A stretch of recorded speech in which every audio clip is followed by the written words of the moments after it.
Okay.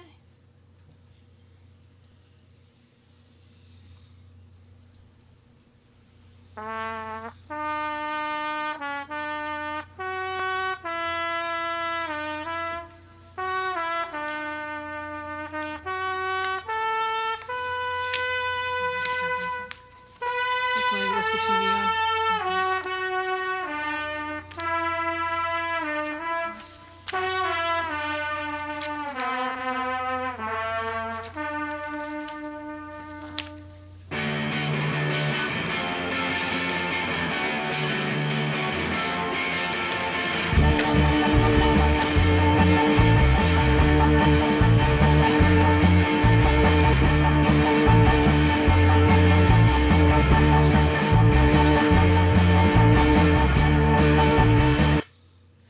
Hey!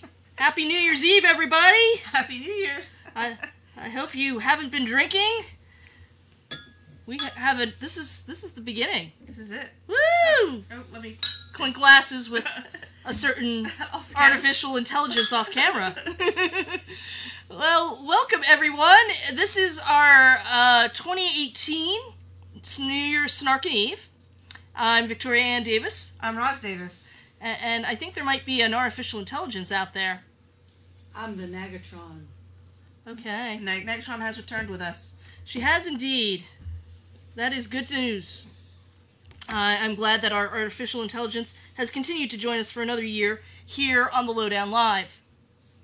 I can't believe we're doing this. Is our third year. Is this really true? Well, we've actually done 4 different broadcasts. Last year we actually did an entertainment news year-end wrap-up, like we're going to do tonight. And we liked it so much we just kept doing shows last year. Oh, alright, well, it's kind of interesting to be back again. It's been a while. I'm out of practice. We are a little out of practice, so bear with us. But we do have a lovely half hour. We'll be lowering the Snark Shark at midnight, or thereabouts, because, you know, there's a lot of latency on YouTube. But we're gonna have a good time, because we've got plenty of entertainment news stories to recap for you. Cool. Yes, we do. I worked through the night on this one. Oh. Well, thank you for doing all of that. I just kind of showed up at the last minute. Yeah, you're welcome. I popped the cork on the champagne. That's about all I did. She did a little bit more than that, folks. Anyway, so to get started, again, welcome to the New Year's Snarkin Eve 2018. Yeah, where does it all? Where's the time go, folks? I'm happy to get rid of this year, though. I just want to take it and open up the door and shove it on out. But well, as our subscribers list found out, I said it's all the moments that will make this a year you'll want to forget. So I would like to forget it. Maybe I'll start with our sponsor. Once back again. They liked us so much last year. Champagne, because it's New Year's Eve. That's a very original slogan, and very descriptive. I you know, it says it all. It really does. When else will you drink champagne? Yeah, breakfast, but you know. Oh, okay. Caviar. Caviar. Yeah. It's true. But only humanely harvested sturgeon caviar. Or sustainably. Does the Nagatron know when to have champagne? Anytime you want it. I guess it's 5 o'clock somewhere. It's almost midnight somewheres, right? Anyway, so here we go. We'll start off with our recap.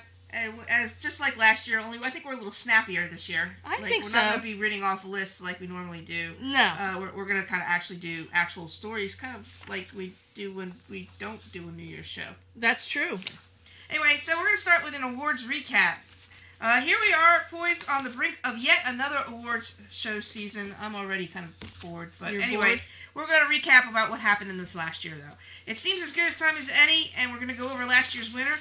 So at the 60th... I can't believe it was the 60th Grammys this year. It really was, and it was celebrated in New York City. Both record and album of the year were claimed by 24 Karat Magic from Bruno Mars, a great album, I must say.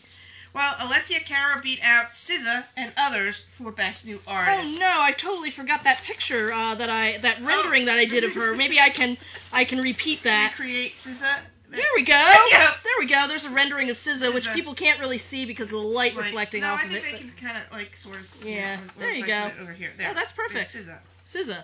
There we go. She's from Jersey, so maybe we shouldn't crack on. No, I don't think we should. There's a lot of good Jersey vibes in tonight's broadcast, too. Oh, I noticed that, yeah, when I was going over this.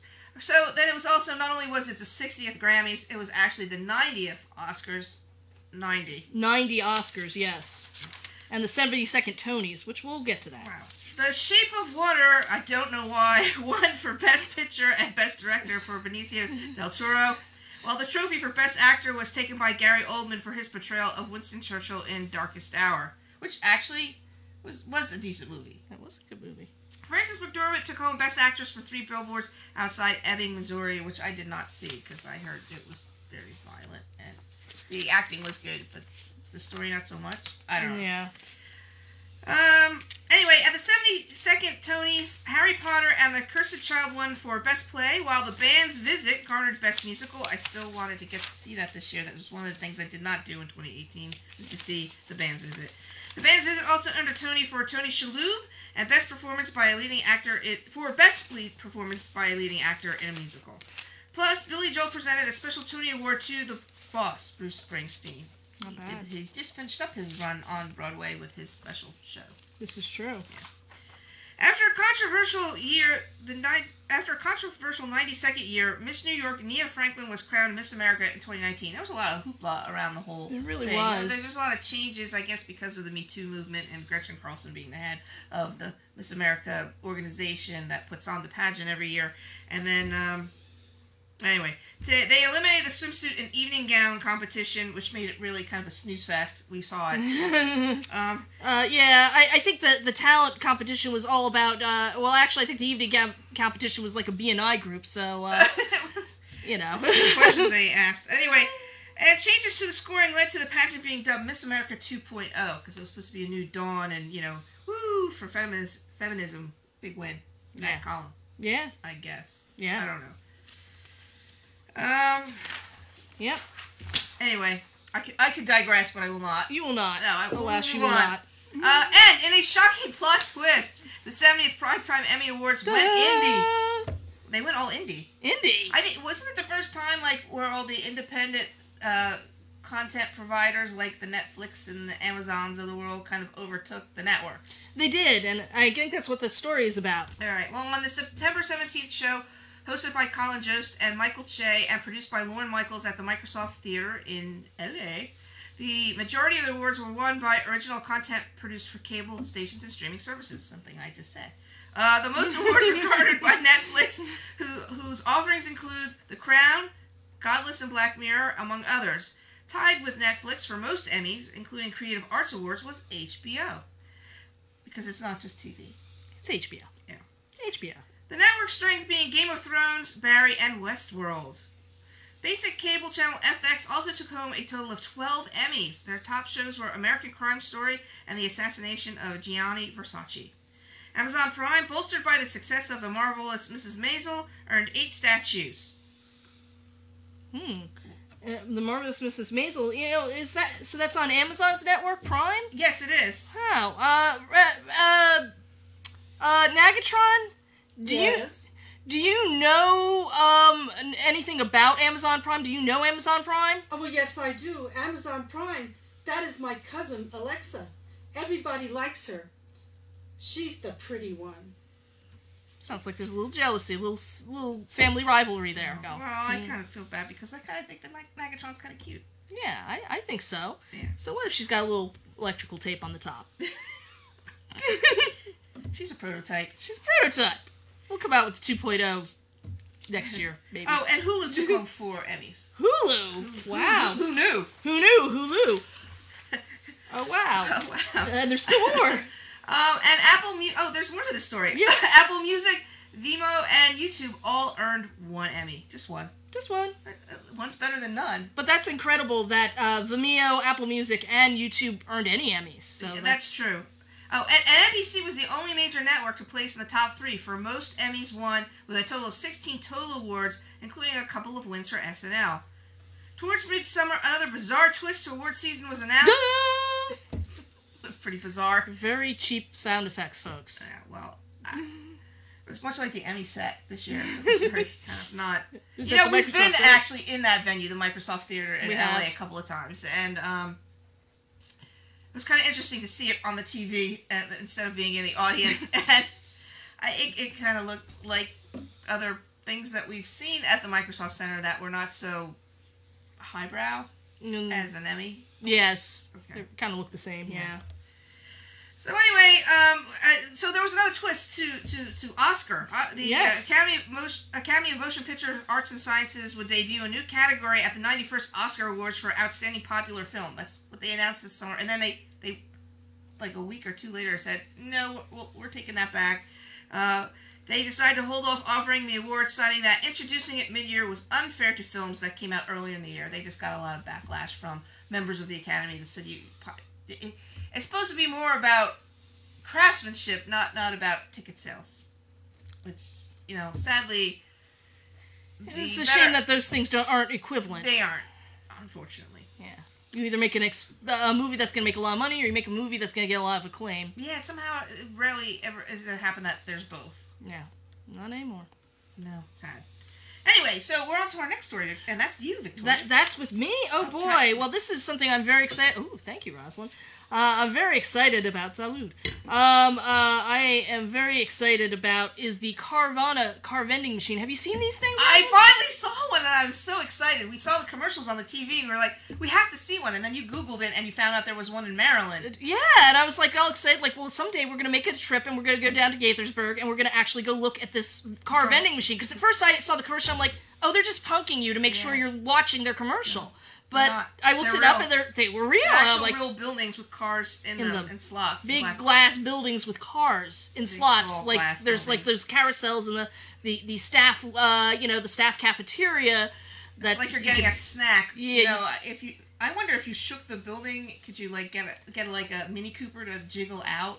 I think I might want to try that, but you really got to be safety first. I'm afraid that people are going to get their hands caught in the vending machine. Like, I really want that Mini Cooper. I really need it. And what happens when it won't take your dollar? And it just keeps spitting your dollar back out at you?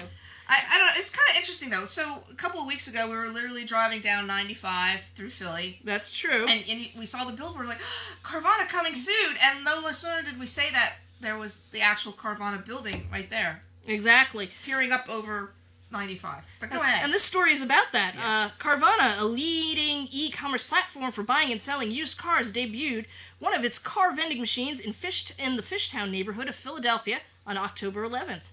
This is the 14th car vending machine location for the company, joining counterparts in Austin, Texas, Nashville, Tennessee, Washington, D.C., Tempe, Arizona, and Cleveland. Wow, Cleveland. They put one in Cleveland before Philly? Apparently they did. We're looking forward... They kind of came up from the South, though, I believe, the franchise. We're looking forward to showcasing our innovative thinking in a city that has a rich history of exactly that, said one of the Carvana officials. Customers who visit Carvana can shop more than 10,000 vehicles, finance, purchase, and even sell their current vehicle to Carvana in as little as 10 minutes. Can you imagine? Imagine. I'm usually in the car dealership for like 10 hours. Yeah, I think I sat in a dealership all night once, and I hadn't had dinner before I went, so that was and you didn't even come home with a car. I didn't even buy the car. Yeah, that was a shame. It was like literally 4 hours. They simply schedule as soon as next day car vending machine pickup or home delivery. Customers who choose car vending machine pickup receive a commemorative oversized Carvana coin, which activates the vending process. Okay, so none of that price shove the dollar in. You get your coin back, though? Like, it's commemorative, so, like, can you you hit the coin return? What if you don't like the car? Can you hit the coin return? Actually, they do have a 7-day return policy. Once the vehicle is vended into the delivery bay, the customer can walk around and sign off on the last few documents. And the Philadelphia car vending machine is located at 1043 North Front Street in Philadelphia, and it's open Monday through Saturday, 9 a.m. to 7 p.m. And I believe vehicle pickup at all Carvana machines is free to Carvana customers. Wow. If only. Yes. Oh. I can't. No. What? Are we having a visit from Crypto Keeper? I think it's time to hear from our... Let's move the champagne out of the way because we're you might be a little thirsty. Oh, there you go. Thank you, Rosalind. So, is anybody here in the market for a new car? I think Victoria seems to think she's in the market for a new car. Well, that Mini Cooper did look very nice in that Carvana vending machine. I'm just saying. Yeah. Yes, well, I could probably help you get a very good deal. And plus, you'll probably need this. What's that, Crypto Keeper? No, it's a auto insurance policy from the game of life. And it hasn't been really the easiest year for me. I know you've probably heard some things about the stock market, and some of them are true. Does that affect cryptocurrency? It could. Not the game of life bucks, of course. Those are pretty much blue chip in value. But I do have a few things that I'd like to show you. Okay. It's time. Here you go. I have here a Fonzie collectible pin, yes. Worth very, very much money. Don't pin that on you. You might get a run. Oh, I already have many runs. I'm very old and very wise, as you can see. And I also have this lovely... Pumping Queenish. Yes. You can use that in the Carvana vending machine. Yes, a lovely... commemorative book of commemorative quarters. Quarters for every state? Yes, they are. Oh, we used to collect those. What year was that? Oh, I'm not even sure. 1999 to 2000 and something. Priceless, really. Yeah, so I thought I'd sell a few of my collectibles. Are things getting that bad for you, Crypto Keeper? Yes, well, it's never polite to talk about one's portfolio in public, but, yeah, so, I'm just saying, shop smartly when you shop, for your used vehicle. Thank you for that tip, Mr. Crypto Keeper. Why, thank you, Rosalind, and Happy New Year! I can't believe I just kissed the Crypto Keeper. You kissed the Crypto Keeper? Anyway, let's bring back our champagne. Oh, thank you. Because it is New Year's Eve. So, he can't leave without his stuff. Yeah, let's give that back to him. You never know what he might have to sell next. But did you notice he had a little work done around the eyes? He did! Maybe that's why he's selling his collectibles to help pay off his plastic surgery. Yeah.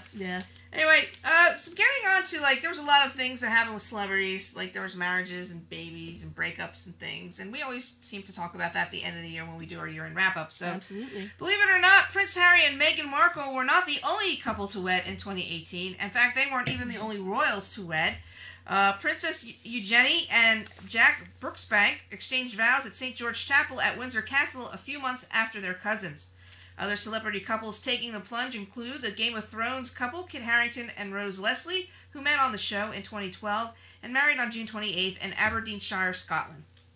There were also 2 Saturday Night Live weddings this year. I did not know there was 2. I knew there was 1. Yeah. Emmy nominee Adie Bryant wed comedian Connor O'Malley on April 28th. The couple met at the Annoyance Theater in Chicago early in their careers. Also, writer, comedian, and actor Beck Bennett married his long-term partner, actress Jessie Hodges, on August 25th. And Daryl Hannah and Neil Young also made it official this year on August 25th after 4 years of dating. I didn't even know they had been dating, not even for 4 years. No. I know after they got wed, about a month later, they went bicycle riding in New Hope, Pennsylvania. That's true. They did. I saw people. I know local people connection. Saw them, yeah. Mm-hmm. And finally, tennis pro Serena Williams got hitched too, Reddit founder and father of her daughter Alexis Ohanian, in a ceremony in New Orleans on November 16th. New Orleans! Yep. You were just there, too. I was. Well, take a look at some celebrity breakups, and this was a rich year for them. Olympic gold medalist Mary Lou Retton and her husband Shannon Kelly have called it quits after 27 years. The gymnast and football player and coach the gymnast and the football player / coach separated in February. The breakup became public knowledge when Mary Lou was named to the cast of the 27th season of Dancing with the Stars. Mary Lou and Shannon have 4 daughters, Shayla 23, McKenna 21, Skyla 18, and Emma 16. Their daughter McKenna is an NCAA gymnast at Louisiana State University. Also, comedian Kathy Griffin and partner of 7 years Randy Bick announced their split on November 8th via Twitter, because that's how we do it today. Really? Did they break up on Twitter? Perhaps they did. Maybe she could send them a hashtag no way or something. Hashtag I'm done with you. Hashtag over. So over. Kathy's fed read, the breakup was not acrimonious. Okay. Okay. All right. That's good. Yeah. No well, acrimony. I'm glad to hear that there's no acrimony, but then why'd you break up? You never know. Maybe they just don't Maybe they don't love each other. I don't know. You know, other interests, they grew apart. Perhaps. Sadly. There's a big age difference, though. I didn't even know that Kathy Griffin, like, robbed the cradle. But go on. Yeah. The couple worked together on a short film parody called Granny, which I think it's like Annie. Excuse me, Nagatron? Yes. Yes, Nagatron, do you know anything about this movie Granny? According to IMDb, this movie needs a plot. Well, I think that they're actually saying that people should fill in the plot if they know it on their website, but yeah, maybe that could be true as well. Anyway, Randy Bick is 18 years younger than Kathy Griffin. Wow. And certainly we would be remiss if we discuss celebrity breakups without mentioning the whirlwind romance of Pete Davidson and Ariana. Yeah, you do. Pete Davidson and Ariana Grande. Grande, yes. The cat-wearing singer met the comedian in March 2016 during an appearance on Saturday Night Live. Does everybody know who Ariana Grande is? Hey, Nagatron? Yes. Nagatron, who is Ariana Grande exactly? She is the next biggest size after the Ariana Tall. Okay, well, I think the Nagatron needs a coffee, but it's getting late. I can understand that. In May of this year, Ariana split with her partner of 2 years, Mac Miller. Oh, I didn't know they had something together 2 years. Mm-hmm. Okay. And 1 week later, Pete Davidson announced his breakup from Larry David's daughter, Kazi. This capped off a 2-year relationship with multiple unheeded marriage proposals. So he was proposing to her all the time, his previous girlfriend. Yes, he was, which was Larry David's daughter. Yeah. All right. Again, I need another drink for the story. As you should. On June 15th, less than a month after official acknowledgement of the relationship, the couple showed off Ariana's new engagement ring on Instagram. By August, Ariana appeared pretty excited over her wedding plans for 2019. Things, however, took a sad twist when on September 7th, Mac Miller was found unresponsive in his Studio City home, a victim of a drug overdose. Ariana was unable to perform as the musical guest on Saturday Night Live's season opener as a result of her emotional state. On October 15th, official word came from TMZ that the couple were on a break. Shortly after, Ariana released a song with lyrics about her former relationship, including Pete Davidson. This story continues to develop. Wow. Yeah, there's been some stuff. Really, since? Yeah, well, we all heard that thing on Twitter where that he posted and people were concerned for his well-being. Yeah, about Pete Davidson. So for right now, he's fine. Right now he's fine. He remains so. We send Pete all our best. He's funny. He's a funny guy. Anyway, moving on to celebrity babies. Yes, the world needs more Kardashians. It does? Without, there's too few of them, really. Yeah. I don't think they could be an endangered species. Not nearly enough, yes. We wouldn't want to have to put them in a preserve or anything. Make sure that they stay safe. So, anyway, this year... I'm drinking. We've got 3 more Kardashians. 3! Just put a nipple on that, thanks. Because it's New Year's Eve. Anyway, Kim Kardashian and Kanye West welcomed a daughter named Chicago. Chicago West. Okay. This is kind of backwards, but okay. On January 15th, whatever. Kylie Jenner and Travis Scott welcomed their daughter Stormy Webster. Shouldn't it be Stormy Weather? Like the song? You would think, right? That's what I was why. thinking. Don't know why, yeah. There's no sun up in the sky. Yep. Anyway, she was born on February 1st. And finally, Khloe Kardashian and Tristan Thompson had their daughter and first child, True Thompson, on April 12th. Bridget Nielsen, the Danish actress and co-star of Rocky IV, had a fifth child, that is. The 54-year-old... Wait a minute. Let me repeat that. The 54-year-old... Rosalind, take a good drink, Rosalind. See, it's not over. It never ends. That's when I thought I was clear. Ends. The 54-year-old and her 39-year-old husband, Maddie Adesi, welcomed a daughter named Frida on June 22nd. She joins 4 brothers from previous relationships. Julian, 34. Wait a minute. Her 39-year-old husband, and she has a 34-year-old son. She's another one to rob the cradle. I think I have to go out and like rob a cradle. Uh-oh. Yeah. Wow, cougars in the house. Anyway, Julian, 34, Killian, 28, Douglas, 25, and Raul, 23. Are these like reflections of the I don't know how many baby daddies does she have. I assume there's a couple in there. Anyway, that's quite the diverse name choices. It's interesting what celebrities... We've had these debates before where celebrities name their child strange stuff. Anyway, moving on, because we have like 6 minutes left. Millennial rapper Cardi B gave birth to a little girl on July 10th. Her husband, Kiari Kendall Cephas, a.k.a. Offset. Offset from what? I don't know. Okay. Maybe he's into printing? That's what I'm thinking. He helped welcome daughter Culture Kiari Cephas. The couple continues to have relationship issues and announced a split a couple of weeks ago. And finally, Alec and wife Hilaria Baldwin welcomed Romeo Alejandro David Baldwin on May 17th. He's the couple's 4th child. The 60-year-old actor also has a daughter, Ireland, with former wife Kim Basinger. So, we're on to the In Memoriam section. Yes. So, there were many great entertainers and interesting luminaries that left us this year. People like Deliverance star Burt Reynolds and soul singer Nancy Wilson. We simply cannot list them all here, but we can do a few of them justice, and it's just a very highlight few that we are. So I'm starting off? Mm-hmm. All right. On June 8th, food and travel correspondent, author, and master chef Anthony Bourdain was tragically lost to suicide. He was born in New York City in 1956, the first of 2 sons for Pierre... June 25th, 1956, I'm to sorry. be exact. No, you did not have it in there. I just know that. Oh, yes, you would. Yeah. I'm sorry. Sorry, I interrupted you. The first of 2 sons for Pierre and Gladys of Bourdain. Much of his young life was spent in New Jersey, but after graduating, Jersey strong, graduating from prep school, he attended Vassar College. He would eventually leave Vassar to attend the CIA, which he graduated from in 1978. That's the Culinary Institute of America. Yes. And he didn't become a spy. No, that's correct. Right. And mad props to our CIA friends out there who may or may not be watching. After years of working in prestigious New York restaurants, Anthony authored his first book, Kitchen Confidential, Adventures in the Culinary Underbelly, in 2000. He dished a lot of secrets. He really did. Yeah. The book was a New York Times bestseller, the first of many well-received books, articles, and essays. He was a really good writer. Yeah, he was.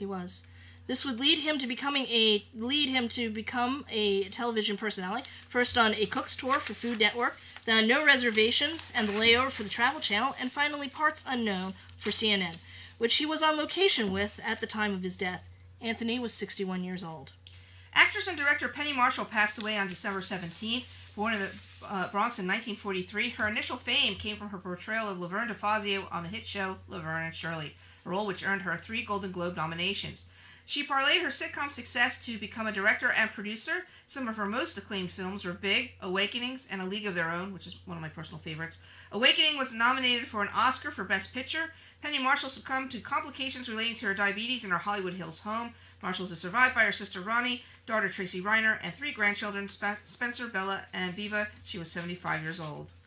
Comic book writer and co-creator of many of Marvel Comics' legendary characters, Stan Lee, passed away on November 12th. Stanley Martin Lieber was born on December 28, 1922, in Manhattan to Celia and Jack Lieber. He and his younger brother grew up impoverished during the Great Depression. As a teenager, Lee won an essay contest sponsored by the New York Herald Tribune. As a young adult, his uncle helped him to obtain employment at Timely Comics, where he worked his way up from the bottom to become interim editor before turning 19. By 1972, he assumed the role of publisher of the company, which became known as Marvel Comics. Stan Lee also served in the Army from 1942 to 1945. All the while, he completed his assignments via the mail. After his return, he was charged with creating a superhero team to compete with DC Comics' Justice League. Being a novelist at heart, he created complex characters. He and illustrator Jack Kirby created together the Fantastic Four, the X-Men, Spider-Man, the Black Panther, Spider-Man's my favorite, the Black Panther, as well as many others over his lengthy career. Lee is survived by his daughter, and his Joan Celia was his wife. Joan Celia predeceased him, as well as his other daughter, Jan Lee. Stan Lee was 95. Aretha Franklin, the Queen of Soul, died on Thursday, August 16th, at her home in Detroit. According to her publicist, the cause was advanced stage pancreatic cancer. Aretha began her career singing gospel in church. Over her illustrious career, she recorded dozens of albums, sang hit songs like Respect and Natural Woman, and received numerous honors, including being the first woman inducted into the Rock and Roll Hall of Fame. In addition to being an iconic music artist, she was a civil rights activist. She used her wealth and influence to help civil rights and women's rights groups continue to function in her native Detroit and beyond. She spoke out against the jailing of activist Angela Davis in 1970, saying to Jet magazine, "I know you got to disturb the peace when you can't get no peace." A Detroit native to the end, Aretha passed away here in her home, surrounded by loved ones. She was 76 years old. And I think it may actually be the new year. So. Oh, wow. Well, it's time to roll down the shark. Ooh, it's 2019. It is 2019. We started in 2018. And now we will fish up with, I hope I can get the, where is the shark? Wait. Can you find the shark? No, I can't. I'm trying really hard. Oh, no. Oh, no. It'll be like 2020 by the time we get to the shark. We got it? There it is. Okay. All right. Let me, sorry, I had to do that. There. Okay, you got the shark? You got the shark. All right, let me get over here. And I'm going to... You're going to be my gaffer? I'm going to try. All right. Here we go. 10, 9, 8, 7, 6, 5, 4, 3, 2. She's kind of out of the range. 1. There you go. Another lowering of the Snark Shark. Yay! Yay! Wait a minute. Let me see if I can get them all in. Woohoo! There you go. All right. Well, that's that, I guess. That is the lowering of the Snark I think Shark. You need to show everybody some champagne and clink some glasses and I would agree. Say Happy New Year. I would agree. All right. All right. Aw. I think somebody else is trying. All right. So should I get some champagne out here? Just say goodnight to your audience. All right. Well, thank you, everyone, for bearing with us this night. I wish everyone a very happy and healthy and prosperous 2019. Good night, everyone. Good night. Peace. All right. Let's roll those credits. Roll them up.